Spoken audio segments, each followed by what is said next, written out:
Arturo Torres Moreno es un reconocido escritor de libros dirigidos a un público infantil. También ha escrito para cine, televisión, series web y formatos para internet. Ha sido conferencista de Business Historytelling y asesora a empresas y emprendedores acerca del poder que tienen las historias en nuestra sociedad. Hoy en Congreso y Sociedad hablamos con él sobre la importancia de introducir a través de la lectura y de forma lúdica conceptos de finanzas y emprendimiento para los niños, los hábitos infantiles que tuvieron las personalidades más influyentes de la humanidad para llegar a destacar y la persistencia desde temprana edad que destaca a los campeones olímpicos. Amables televidentes, bienvenidos a Congreso y Sociedad, programa institucional de la Secretaría General del Senado de la República. Hoy nos acompaña Arturo Torres Moreno. Arturo, bienvenido a Congreso y Sociedad. Muchas gracias, Sebastián. Muy honrado con la invitación. Bueno, Arturo, hablemos de tus libros, de mi primer libro de finanzas y mi primer libro de emprendimiento. ¿Cuál es la historia detrás de ellos? ¿Por qué hacer un libro de finanzas y de emprendimiento para niños? Bueno, para comenzar, este es un proyecto que desarrollamos Juan Savera, que es especialista en finanzas, es economista con un MBA, con maestría en finanzas, y yo que soy escritor de literatura infantil. Entonces nos unimos porque tenemos la plena certeza de que todos los niños y niñas que aprendan sobre conceptos de dinero a temprana edad podrán tomar mejores decisiones que muchos adultos en nuestro momento tomamos. Y lo hicimos por ignorancia. Ignorábamos una cantidad de procedimientos que son propios del dinero, son propios de la deuda, son propios de la inversión y no los sabíamos porque nunca nos los enseñaron. Entonces nuestra curva de aprendizaje fue con el ensayo y error. Entonces lo que intentan estos libros es disminuir esa curva de aprendizaje y acortar esos caminos de ensayo y error aprendiendo a través de otro tipo de experiencias como esta literatura lúdica. Por ejemplo, mi primer libro de finanzas, ¿en qué año lo lanzaste? Nosotros lo lanzamos a finales del 2021 y tuvimos nuestra primera venta masiva en la Feria del Libro del año pasado, en el 2022. Entonces fue un proceso bastante, digamos, por decirlo de alguna manera, agobiante en la medida en que no sabíamos cómo le iba a ir. Y en la primera feria en la que nos presentamos, pues agotamos existencias y nos toca los últimos días tomar preventa y la gente decía, lo quiero, se lo llevo ya. Y era, no, mira, está en preventa, se demora 3 meses, anótame, se lo dejo pago. Entonces, o sea, la gente entusiasmadísima, claro, porque es que hay una falencia en la educación colombiana a propósito de estos temas de finanzas a temprana edad y de emprendimiento, pues con mayor razón. Sí, justamente ese era el mensaje de los papás y era, yo no quiero que mi hijo vaya a caer en una estafa como caí yo no quiero que mi hijo vaya a cometer los mismos errores que yo tuve con la tarjeta de crédito, yo no quiero que mi hijo vaya a tener problemas económicos como yo alguna vez los he tenido por mala administración de mi propio dinero, ¿no? Y fue la primera experiencia. Ahora que lanzan mi primer libro de emprendimiento en esta feria del libro, pero que ya tienen como un feedback de los niños que lo leyeron esta primera edición, ¿qué les dicen ellos? No, digamos que nosotros sabíamos que el libro iba a tener una acogida porque digamos que era la naturaleza del proyecto, pero no nos imaginamos que fuese a tener tanta acogida. Los papás nos mandaban emocionados fotos de los niños es la primera vez que lo veo acostado leyendo, es la primera vez que me dicen, no, todavía no me quiero dormir, quiero seguir leyendo. Entonces el libro logró algo que los libros de no ficción pocas veces logran y es entretener. Y es, además de educarte y darte una información, te lo voy a contar de una manera que sea entretenida. Y ahí el hecho de que esté construido en formato de cómic, de narración gráfica, hace que los niños tengan mucha empatía con los personajes, que se rían, porque lo que hacemos es que los personajes son un poco antagónicos. Entonces le enseñamos un concepto, pero el personaje se equivoca. Entonces es como la cajera le dice, ¿eres consciente que vas a pagar 3 veces más si lo difieres a 48 cuotas? Y el otro personaje le responde, ¿y eso incluye el envío o no? Entonces los niños se entretienen leyéndolo como una tira cómica, pero también están aprendiendo conceptos básicos del dinero. Con la cotidianidad, finalmente. Definitivamente. Bueno, y desglosemos este libro punto a punto, o sea, es mi primer libro de finanzas, pero ¿qué van a aprender en este libro? En este libro particularmente, lo primero que van a aprender es de dónde viene el dinero, ¿no? Y efectivamente empezamos a hablar de las sociedades primitivas, en donde se hablaba del trueque, luego pasamos no sé si sabías, por ejemplo, la palabra salario viene de salarium, porque se pagaba con sal a los romanos. Entonces, por eso hasta hoy prevalece la mala tradición de no vayas a pasarme la sal de mano en mano porque se riega. Y no es que sea mala suerte ni nada de eso, es que perdías tu salario. Entonces se diluía. Y por eso yo lo dejo en la mesa y cuando tú lo recoges ya es tuyo. Así era como se hacían las transacciones. Y luego pasamos a hablar de cómo funcionaba el sistema de cuando se hacían transacciones a través de con oro o plata. Y finalmente cómo funciona hoy en día la economía, que un país es tan rico como la cantidad de transacciones, por la cantidad de veces que pasa el dinero por distintas manos. ¿Cómo circula? Exactamente. Esa es como la capacidad de producción de un país.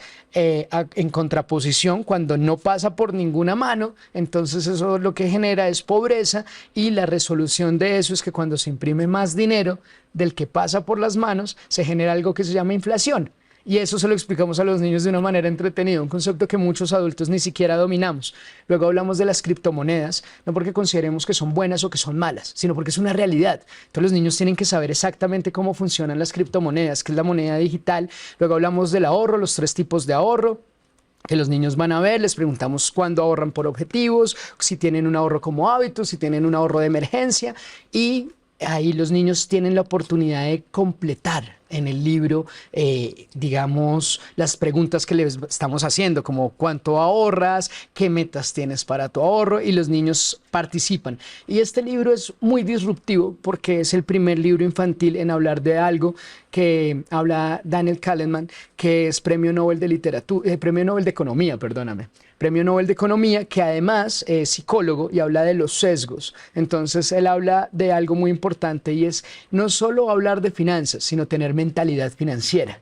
Y aquí lo hablamos y para tener mentalidad financiera lo primero que le enseñamos a los niños es que el dinero no necesariamente da la felicidad. Entonces, a pesar de ser un libro que está hablando de conceptos básicos del dinero, que está hablando de inversión, que está hablando de ahorro, que está hablando de tarjeta de crédito y deuda, les estamos enseñando todo esto con valores. Y tan comprometidos estamos con eso, Sebastián, que el final del libro tiene un compromiso de honestidad en donde jamás van a hacer algo ilícito por dinero. Muy interesante, aunque hicimos un pequeño spoiler del libro, pero bueno. Ahora desglosemos también mi primer libro de emprendimiento. Digamos que este senta las bases para que los niños entiendan sobre finanzas, ya interpreten lo que es el concepto del dinero y su importancia en el día a día. Digamos que ya es la ejecución, lo que se puede hacer con él, ¿sí? Uno de los últimos capítulos de mi primer libro de finanzas es inversión. Y les explicamos a los niños y niñas cómo funciona la inversión. Habiendo dicho eso, es un libro que también se centra en el ahorro. Pero ¿qué pasa? Que el ahorro no implica ningún riesgo. La inversión sí. Por eso el ahorro no te genera utilidad. Tú tienes la plata 3 años guardada y pueda que se te devalúe, pero no te va a generar utilidad. Mientras que si la pones a rentar o si haces una inversión en un emprendimiento o en lo que sea, te va a generar una utilidad.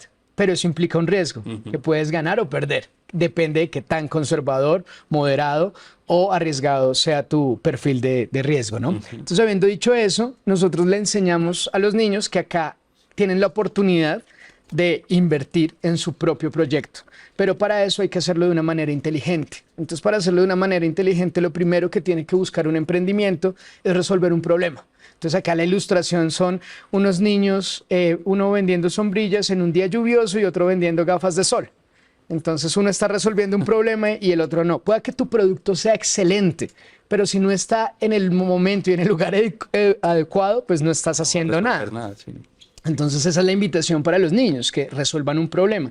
Y de ahí en adelante empezamos a desglosar uno a uno qué es un producto, qué es un servicio, qué son los servicios digitales y introducimos pequeñas historias para que ellos aprendan de gente que no tenía nada, como Madame Walker, que fue la primera afrodescendiente en volverse multimillonaria en el mundo vendiendo productos capilares para mujeres afrodescendientes. Entonces, de hecho, tiene una película muy reciente, la cual les recomiendo que está en plataformas digitales. Y luego les hablamos de modelo de negocio, entonces les explicamos exactamente cómo funciona un modelo de negocio y les hacemos las preguntas pertinentes para que ellos puedan modelar su negocio. Esto muchos adultos no lo hacen. Sí, es una falencia que también se percibe no solamente en los colegios, sino también en las universidades. Muchas personas estudian sus carreras saben de su nicho, pero no saben cómo emprender, no saben cómo vivir de lo que acabaron de aprender en 5 años de carrera. Literalmente, y además una de las grandes falencias es que creemos que emprender es vender y emprender no es vender, porque tenemos que pensar en los costos ocultos, los costos hormiga, los costos fijos, y eso es una de las grandes enseñanzas del libro, enseñarle a los niños que vender más no significa tener más dinero, porque tú puedes facturar muchísimo, pero para cumplir con esas órdenes empiezan a subir tus costos y al final tu rentabilidad disminuye. Yo tuve la oportunidad de conocer a muchos cultivadores de arroz en la zona del Casanare y me decían, Arturo, no entendemos, nosotros movemos 5.000 millones de pesos en un año y al final le demos 200 al banco. Entonces era justamente porque no tenían en cuenta cómo funcionaba y hacían proyecciones respecto a un precio y luego se los compraban a otro precio. Entonces perdían dinero. Y justamente no se trata de vender mucho, porque 5.000 millones en arroz debe ser una cifra, digamos, de toneladas, me imagino, pero no generaba utilidad. Y eso es lo que busca enseñar este libro, que a más ventas no significa mayor utilidad, puede ser incluso en detrimento a eso. Entonces el libro, esa es una de las grandes enseñanzas, ¿no? Que la gran facturación puede que no genere utilidad. Entonces, nosotros sí estamos como muy comprometidos en que los niños aprendan incluso conceptos de finanzas básicos dentro del emprendimiento que son distintos a las finanzas personales, que no mezclen su dinero, que cobren por lo que hacen. A veces los niños y los adultos olvidamos que el tiempo representa dinero.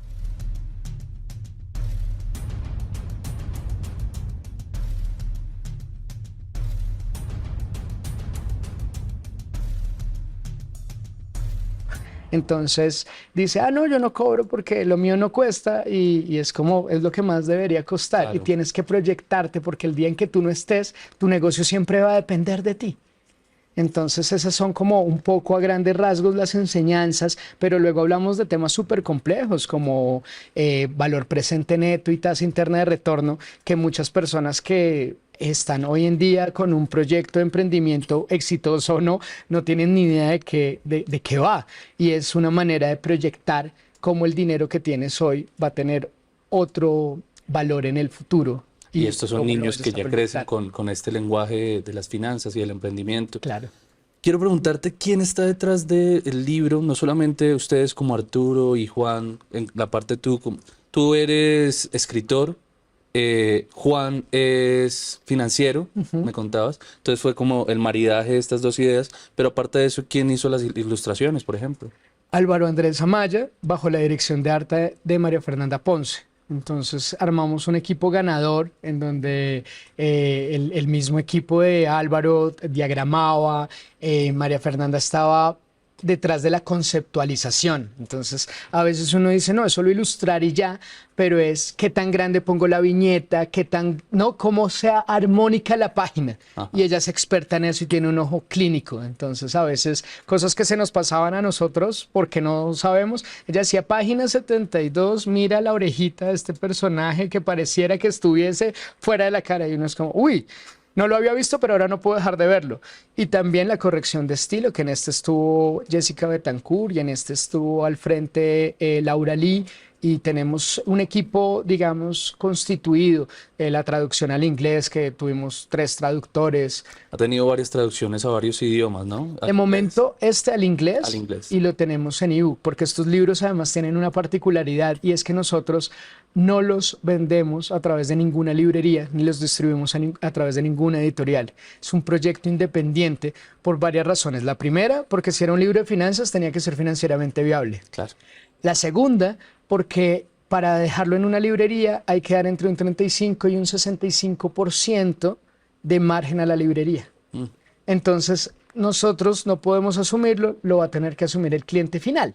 Claro. Entonces sería encarecer el producto mucho y dejarlo para un número de personas demasiado reducido. Entonces, y la idea es que sí, fuera pues, para un masivo. público más abierto. Exacto. ¿Para qué edades está concebido el libro? Nosotros no consideramos edades porque un niño en Bogotá de 4 o 5 años puede llegar a leer con fluidez si tiene educación de un colegio bilingüe, por ejemplo. Mientras que en Tumaco, La Guajira o Putumayo, de pronto por la escolaridad de estos mismos niños, vamos a tener que pensar que de pronto no es 4 5, sino 8 9, o en unas regiones del país 10 11. Y eso hace parte de la naturaleza de la educación en una vereda y la educación en un colegio. Entonces preferimos decir cualquier niño o niña con capacidad de lectura y de escritura. ¿Cómo se puede conseguir? Me dices que es independiente, pero en la ciudad, pues una página web y ya está, supongo. Pero, por ejemplo, un niño en el Chocó, ¿cómo podría acceder al libro? Igual, los compran a través de www.miprimerlibrodefinanzas.com y cuesta eso, ya sea en San Andrés, en Putumayo, en el Amazonas. Nosotros como propuesta y como parte de nuestra conciencia social, no queremos castigar al niño que no es nuestro vecino. Entonces, no le cobramos envío a nadie para que un poco democratizar este tipo de educación y llegue a todos o a la mayor cantidad de niños en Colombia. Por último, este ya fue un éxito en la Feria del Libro pasado. ¿Cómo va en esta Feria del Libro? No podría irle mejor. Muchos padres que vinieron por nos buscaron en el mismo stand porque querían regalárselo a otro familiar o lo que fuese, o nos vieron en alguna entrevista como esta y dijeron, necesito el de emprendimiento. Y pues porque somos además un poco activos en las redes sociales, entonces se enteraron que habíamos sacado libro nuevo y justamente ya vienen por él. Casi que no toca anunciarlo, sino vengo por el de emprendimiento, ¿cuánto cuesta? Me lo llevo. Bueno, nos alegra que sea un proyecto tan exitoso. Ahora en el segundo bloque me gustaría hablar de tus otros libros, Claro de los que que ya te han dado una trayectoria de más de 8 años como escritor. Vamos a algunos mensajes institucionales y ya regresamos con Congreso y Sociedad.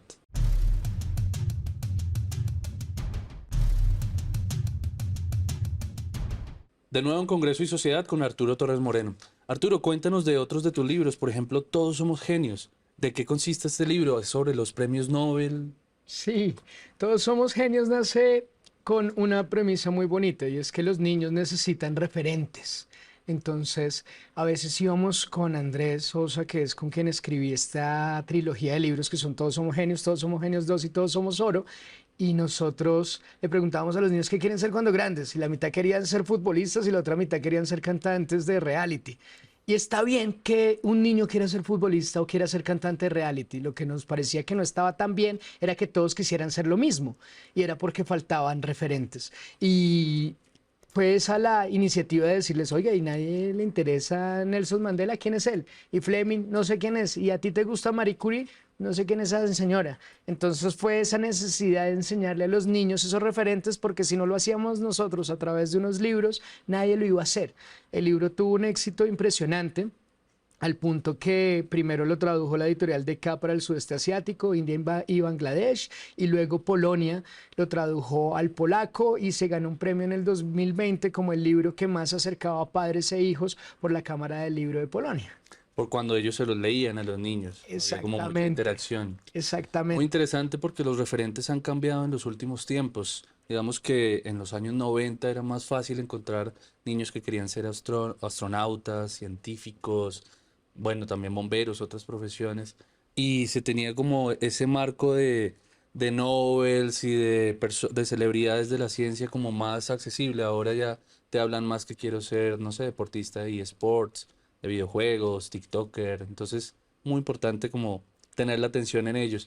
Uno habla sobre las personas que han ganado también premios Nobel, pero el otro, Todos somos genios 2, ya rescata como estas personas que, aunque no han ganado un Nobel, han tenido una contribución muy importante para la humanidad. Justamente, Sebastián, para nosotros era muy importante enseñarle a los niños sobre fracaso y resiliencia y resignificar algunas vidas, ¿no? Rescatar del olvido algunas personas que dieron todo y no recibieron un premio o ni siquiera fueron reconocidos por la historia mundial. Entonces, esa iniciativa que tuvimos de redescubrir esas vidas era para enseñarle a los niños que hacer algo no necesariamente va a generar un premio, que hacer algo grande no necesariamente va a contribuir que la historia te recuerde, pero que hay que hacerlo no por un premio o un reconocimiento, sino porque es lo correcto.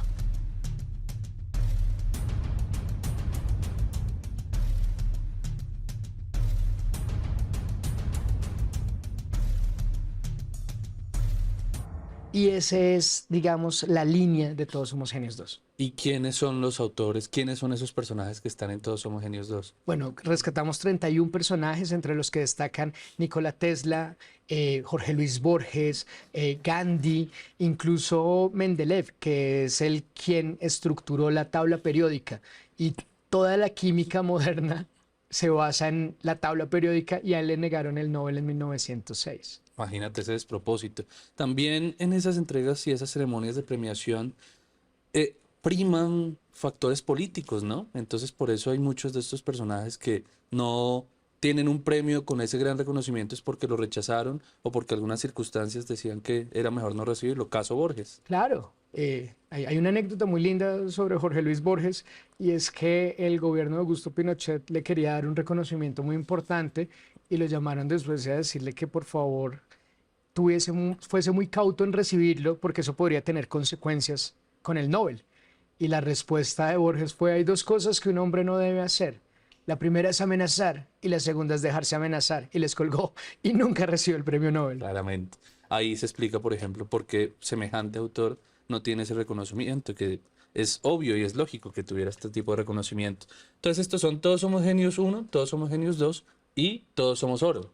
¿De qué trata Todos Somos Oro? Todos Somos Oro es un libro que trata de hablar de valores a través del deporte. Entonces nos enfocamos en medallistas que han ganado una medalla de oro y cómo sus vidas nos enseñan acerca de distintas maneras de entender cómo desarrollarnos como ser humanos. Entonces resignificamos el éxito, no solo porque lograron ganar una medalla de oro, sino cómo llegaron al oro. Entonces, por ejemplo, Usain Bolt, un reportero, había dicho que era una vergüenza nacional dejarlo ir a los Olímpicos por su pobre participación, y eso lo impactó tanto que terminó batiendo todos los récords mundiales al siguiente año. O también la equivocación, porque él era pues un gran deportista de toda la vida, pero había intentado el fútbol, había intentado otros deportes, y finalmente fue a través del atletismo que destacó. Entonces, que todos somos genios, todos somos oro, pero a veces podemos estar enfocando nuestra energía en el deporte o en la vocación equivocada. Y eso enseña el libro, cómo uno debe concentrarse y enfocarse en lo que realmente uno es útil, en lo que uno realmente es bueno, más que útil. Claro, y justamente cada una de estas 31 historias tiene un valor distinto, por decirlo de alguna manera, y tiene características de este personaje cuando era niño que son distintas. Entonces el niño que lee se va a ver identificado por uno o por otro y va a encontrar referentes. Entonces por eso cuando vamos a un colegio y decimos ¿cuál fue su personaje favorito?, todos dicen uno distinto, porque las capacidades y los rasgos característicos de cada uno de los personajes es distinto, así como cada un niño es muy distinto al otro. Eso es muy importante y eso lo hablábamos fuera de cámara. Cada uno de los libros también tiene una parte en la que se orienta de cómo fueron ellos como niños, ¿no? Como esto es literatura para un público infantil, pues es muy importante como generar ese círculo de empatías. También pasa en Todos Somos Genios, ¿sí? Sí, los 3 libros tienen esa característica, al punto que las ilustraciones no son de los personajes grandes, son de los personajes cuando eran niños. Ah, muy interesante. Por ejemplo, una anécdota particular de cómo era la vida de alguno de ellos cuando era niño, que recuerdes. Por ejemplo, Mariana Pajón. Ella era una niña que le encantaba ver a sus hermanos haciendo ciclismo, y un día fue y dijo: mami, me inscribí en una carrera. Y era como: pues usted, ¿cómo, si es toda chiquita, como con 4 añitos? Y entonces le dijo: sí, yo quiero montar en bicicleta. Tuvieron que comprarle una bicicleta, tuvieron que hacer un gran esfuerzo, y terminó ganándole en categorías mayores a niños, porque no había una categoría de niñas de su edad. Y cuando empezó a destacar, su hermano le dijo: ve tú, él se ganó para ir a representar al país, y dijo: tú tienes más opciones. Y él le cedió en un gran gesto de empatía, y gracias a eso la carrera de Mariana despegó muchísimo. Y hubo un momento en donde un equipo estadounidense le dijo: queremos que te nacionalices para que representes al país. Y dijo: no, yo soy colombiana, ¿qué le pasa? ¿No? Y se quedó acá, y es la deportista, la ciclista de BMX que más premios y reconocimientos ha tenido en Latinoamérica, y no me cabe duda que está muy cerca, si no es que ya superó las del mundo. Además que ella es muy enérgica, ¿no? Alguna vez nos visitó acá y esa energía que tiene en la bicicleta se le siente en persona. Siempre está como con ganas de hacer más, como un motorcito tiene ella. Por último, nos queda muy poco tiempo. Hablemos de episodios extraordinarios del ingenio humano. Ese libro lo que intenta hacer es ya no centrarnos en personajes, sino de centrarnos en eventos. Y es como el efecto colibrí, algo que se desarrolla en un área de conocimiento, afecta completamente otra. Entonces, hacemos líneas invisibles de cómo el helado que está construido con nitrógeno e hidrógeno también son elementos de la tabla periódica que permiten a un cohete llegar a la estratosfera, por ejemplo. Y hacemos esas líneas invisibles de qué tiene que ver el teatro con el acueducto y qué tiene que ver las radionovelas con el inicio de, digamos, la plaza de mercado. Entonces, esas líneas invisibles que recorren las historias, las ciudades y las civilizaciones, lo hacemos de manera entretenida para volver a enamorar a los niños de la historia y que sea algo que les apasione. Esas conexiones que aparentemente no tienen nada en común, pero que poco a poco uno se va descubriendo que confluyen y construyen algo más grande. Como una novela policíaca tratando de unir hilos rojos con cosas inconexas, así se construye episodios extraordinarios del ingenio humano. Bueno, Arturo, pues muy interesantes todos tus libros. Nos alegra mucho que tengan tanto impacto. Sobre todo consideramos muy importante que los niños desde temprana edad tengan bases sólidas en finanzas y en emprendimiento. Y gracias por tu presencia aquí en Congreso y Sociedad. ¿Cuáles son tus redes sociales? ¿Dónde puede seguir la gente de tu trabajo? Me pueden seguir en Instagram y en TikTok como Soy Arturo Torres. Soy Arturo Torres. Soy Arturo Torres. Bueno, Arturo Torres, pues muchas gracias. Y a ustedes, amables televidentes, los invitamos a contactarnos a través de nuestras redes sociales. Los esperamos aquí en Congreso y Sociedad en una próxima oportunidad.